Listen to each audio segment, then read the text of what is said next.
This Pierre Klossowski book on Nietzsche, an author recommended by Mishima Klossowski, on Nietzsche and the Vicious Circle.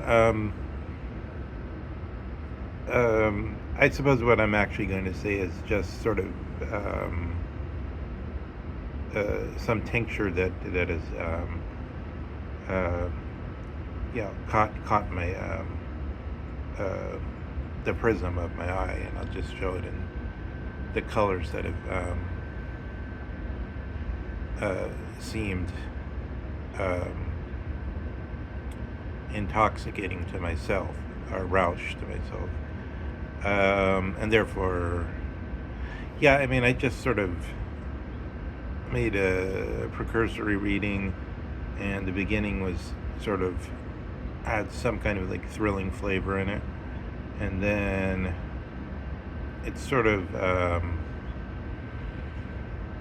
quite a few pages I didn't really follow what he was saying, although his emotive expression was enough to sort of carry it along, and so we could see sort of some of the sorts of delusions here.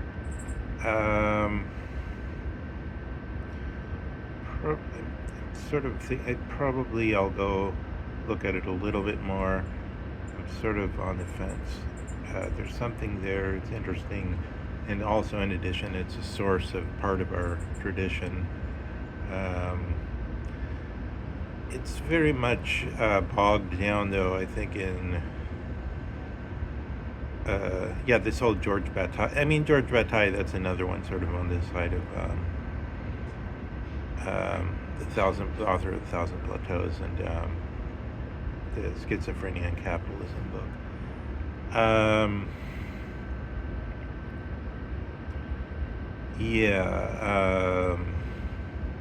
Sort of a drunken orgy, and there's some kind of drinking spree, and some furtive whores going into some unknown alley or something, or maybe upstairs, and they have a bathtub or something, a bubble bath.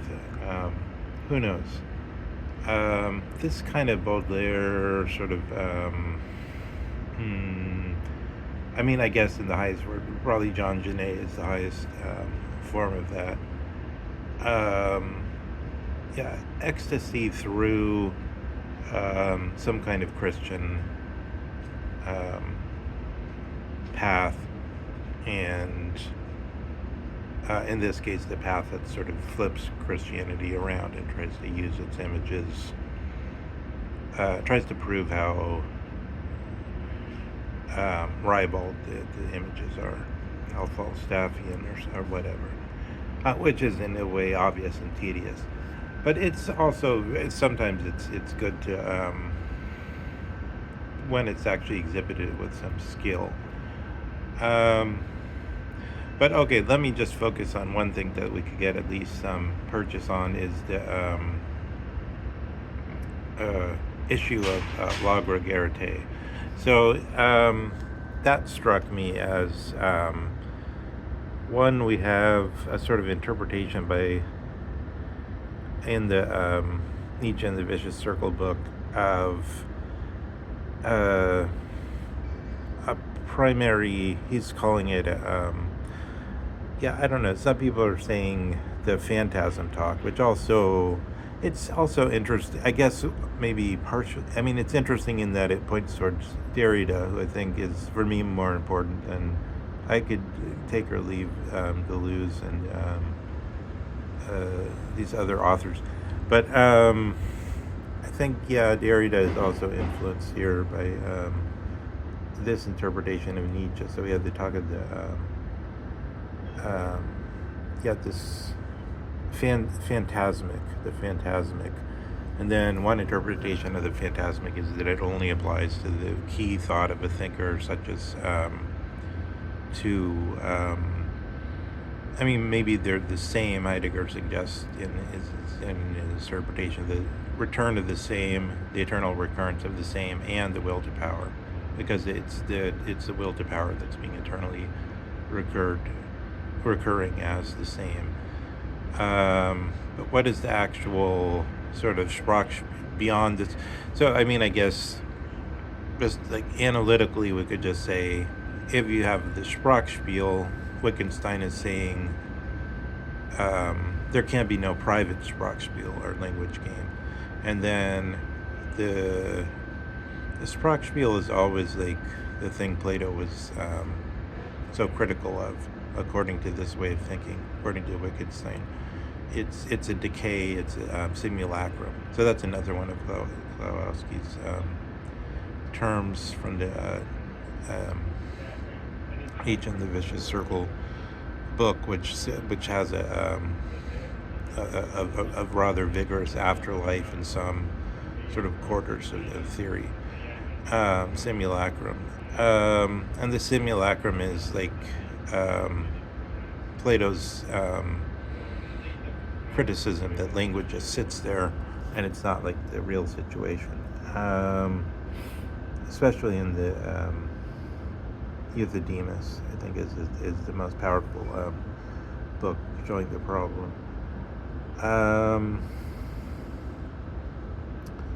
So we have, the phantasm understood as some kind of thing on the other side. Again, analytically, if you start with Wittgenstein as what is, that there can't be a private language and the phantasm is on the side of the private language. It's more like it's just the experience that without which, whatever you read about the subject, you won't really understand it. It won't really be communicable without the experience. So in this sense, this Heidegger is often thinking about it in the sense if you get that primary phantasm put in that language, what was Nietzsche's primary experience here, then you could key into the issue. At the same time, if Nietzsche's own word is that this primary experience is radically unrepeatable, and it's something like, in a crude way, if you would just radicalize the idea of somebody put different people in the same situation and then ask how they respond to it, or how it responds, how it seems to them, and then if you radicalize that, there's some sense of the type of then there's all these, the way Nietzsche sort of thinks personality, in the sense that Jaspers thinks it as receptivity to things, but Nietzsche thinks it as sort of being passionately in the grips of the way a situation would strike you, not the way it would strike, if somebody else were in that situation, they would have a different reaction to it. Which a lot of films, when they have sort of typecasting relies on that. There's a certain person where you think it's like Jason Statham, for instance, where you just, it seems like with the way he is, it's sort of realistic for him to play in this, that he would actually respond that way in the type of situations that the movies he's in want him to. It's just typecasting. And then one could ask, are these personalities only types, or is there a limited amount of choices here? And then there could be the best choice, but Nietzsche's saying, taken this way. So I guess here's the interesting thing about La Grégarité, is what he's saying is, if you had the type that was the pure individual type, Christ in the traditional sense, Socrates as the first try before Christ, Zarathustra in Nietzsche's sense, the model of all how you behave in a certain situation and how you are in a certain situation. Because just behaving that way wouldn't be convincing, right? You have to. That's why there's actors that do those typecasting, because they're convincing in those situations. Not anybody, just because they behave the same way, doesn't make them convincing as that type. They're not really responsive to the situation in that same way, or Their phantasm is something different. But this la grégarité, interpreted as something like this impulse towards being Das Mann, this impulse towards what Christopher Bollas calls the normotic disease, sort of concealing oneself in the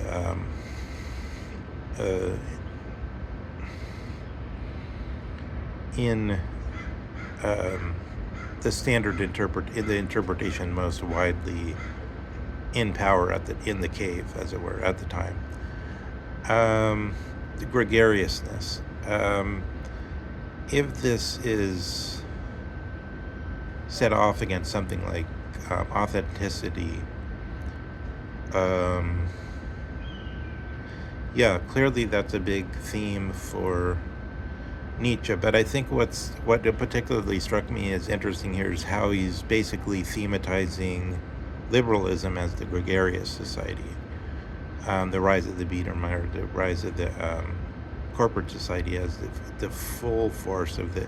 So then taken that way, the last man, last Mensch, is this most gregarious of all, but gregarious by fully rushing into the pattern of liberalism. But that should be put out more definitely. So it's sort of like, what's the pattern of liberalism? It's that there must be some democratic element. There must either, so like the aristocrats were forced after, say, 1700 or so to rush towards trying to get the remainder of the peasantry on their side. And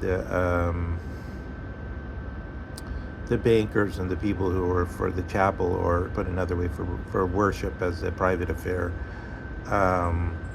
were creating amusements for like the Medici, like in Venice. They were cultivating a public spectacles in order to win over the larger bourgeois public and the public at large. The public, the word republic means exactly that. It means the people. Republic means republisk, or it's like that. The Senate and the people of Rome. It means the people. So it's a situation where the people are always canvassed and tried to, to have some kind of Saturnalia or something, some amusing festivals, and essentially you try to keep the people happy. That's the difference between republic and monarchy, taken in this gregarious question. So obviously the republic is much more gregarious, whereas, say you're in 18th century England, and then you have this contest where the Church of England still has some power, and they say we want to be the center on teaching the higher morals. Like, I think Locke had some position like censor of moral philosophy. We want to be the censors of moral philosophy that show the young, not all young, but the young who will fill our positions as the guardians, how to be. There's a contest between those two sides, which only exists once the gregarious side is won, basically. Otherwise, it wouldn't be a question, and nobody would know about it or hear about it. Because there would just be crickets around it. Somebody might mention it, but it would be like, yeah, that's interesting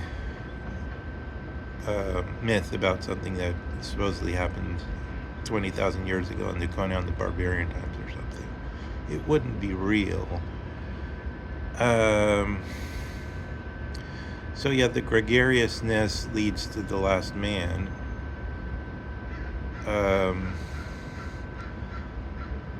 But the individual, Nietzsche Yeah, so Nietzsche again is pointing towards something at the level of a prophet or a Socrates or something really extraordinary, and saying it must be at that level.